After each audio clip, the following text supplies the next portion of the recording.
McGregor était devant son écran pour assister à l'UFC 274. Il en a profité pour saluer les performances de Charles Oliveira et de Michael Chandler. Deux combattants qui ont d'ailleurs profité de l'occasion pour call out celui dont on attend le retour avec beaucoup d'impatience. Une chose est sûre, le Notorious a vraiment l'embarras du choix en ce qui concerne son prochain adversaire.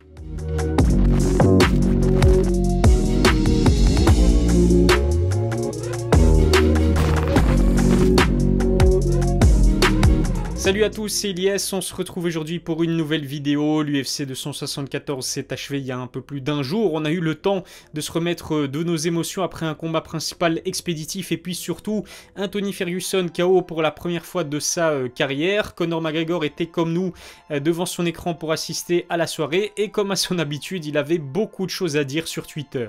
Ça tombe bien puisque les deux vainqueurs des combats les plus spectaculaires de la soirée se sont directement adressés à lui. Michael Chandler et Charles Oliveira sont partants pour affronter la poule aux œufs d'or de l'UFC. Le souci c'est qu'ils ne sont pas les seuls à vouloir une part du gâteau énorme que leur offrirait un combat contre McGregor. Quel est l'adversaire idéal pour le grand retour de Conor McGregor et puis dans quelle catégorie risque d'évoluer l'Irlandais? C'est justement ce dont je vais vous parler aujourd'hui dans cette vidéo. Si vous voulez atteindre le même physique que le Notorious cet été, je vous rappelle que vous pouvez toujours bénéficier de 10% de réduction sur les produits Nutrimuscle grâce au code qui s'affiche juste en bas de l'écran. Rendez-vous sur leur site, le lien se trouve dans ma description. Michael Chandler a littéralement choqué la planète MMA en devenant le premier combattant à avoir réussi à mettre Ferguson KO. Sa cote va encore exploser. Ses 2 victoires et 2 défaites en 4 combats à l'UFC ne reflètent absolument pas son talent. Qu'il gagne ou qu'il perde, l'Américain est un showman qui assure à chaque fois le spectacle. C'est justement pour cette raison qu'il estime qu'une opposition contre Conor serait parfaite. Chandler a confié en conférence de presse que le Notorious avait besoin de ce genre de combat excitant à ce stade de sa carrière. C'est vrai que le match-up entre deux individus explosifs et divertissants ne peut que fonctionner. Personnellement, c'est une affiche qui me hype énormément.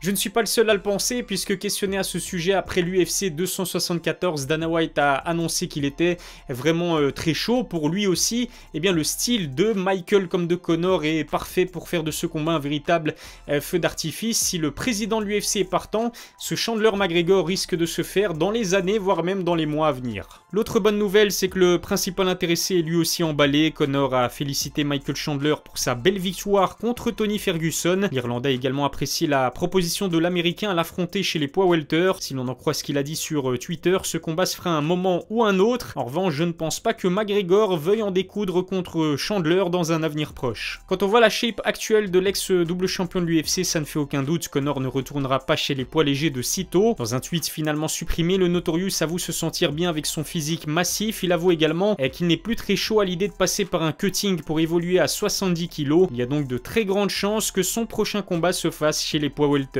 Charles Oliveira va donc devoir patienter avant d'affronter McGregor. Le Brésilien a pourtant lui aussi déclaré qu'il était plus qu'emballé à l'idée de se mesurer à l'ex-champion de sa catégorie. Déchu de son titre après avoir raté sa pesée, Do Bronx va d'abord devoir remettre la main sur sa ceinture à son prochain combat. En cas de victoire, il pourrait être tenté de monter à 77 kg en échange d'un gros chèque. Toujours aussi bavard, le Notorious a commenté cette envie d'Oliveira de se mesurer à lui. Sur Twitter, l'Irlandais a indiqué qu'il adorerait croiser Do Bronx dans un octogone un jour. Conor en a profité pour rappeler qu'il avait déjà battu 2 Brésiliens sur KO. Il y a quelques mois, une rumeur faisait d'ailleurs état d'un combat entre les deux hommes pour la ceinture des poids légers. Avec la prise de masse actuelle de l'Irlandais, ça semble être mort pour le moment.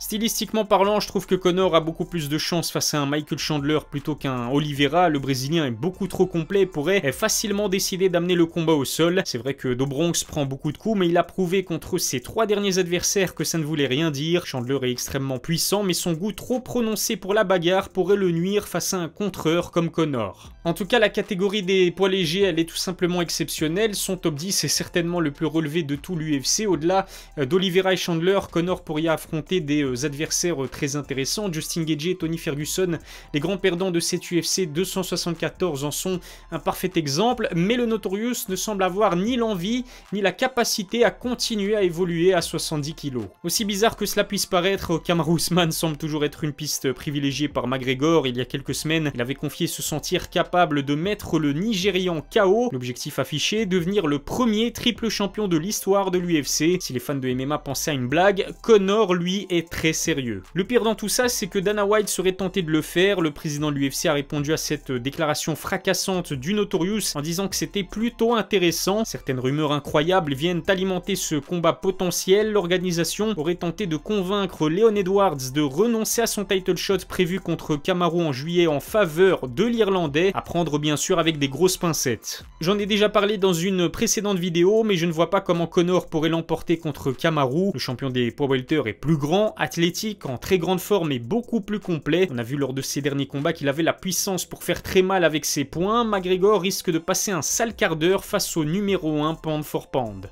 S'il veut absolument combattre à 77 kg, pourquoi ne pas affronter Nate Diaz, un combattant qu'il connaît très bien et dont la carrière est sur la pente descendante. C'est un adversaire beaucoup plus abordable que Kamaru, mais aussi beaucoup plus populaire. Je pense vraiment qu'une trilogie risque de lui remplir les poches et pourrait lui permettre en plus de cela de renouer avec la victoire. Malgré son bilan négatif, Conor a en tout cas toujours la cote. Sa dernière victoire à l'UFC remonte pourtant à début 2020 contre un cowboy loin de son prime. Cela prouve à quel point le Notorious est vraiment un combattant à part. Sa capacité à générer de l'argent pourrait lui offrir un title shot chez les welters comme chez les légers, alors que d'un point de vue purement sportif, il ne le mérite absolument pas. Reste à savoir dans quel état va revenir l'ex-double champion de l'UFC, inactif depuis presque un an maintenant après sa blessure survenue face à Dustin Poirier. C'est vrai qu'on n'a toujours pas reçu de date officielle pour le retour de Conor McGregor. Si l'on en croit ce qu'il partage sur ses réseaux sociaux, il n'a repris pour l'instant que les entraînements de boxe anglaise. Et si on se fie à ce qu'il partage parfois en story, son hygiène de vie est vraiment tout sauf irréprochable. Je crains vraiment le pire. Dites-moi si vous êtes d'accord avec mon analyse dans la barre des commentaires. Merci de m'avoir suivi. Abonnez-vous à ma chaîne YouTube, lâchez un petit pouce bleu et suivez-moi sur mes réseaux sociaux si ça n'est pas encore fait. Tous les liens sont dans la description. On se donne rendez-vous très vite pour une nouvelle vidéo. D'ici là, prenez soin de vous.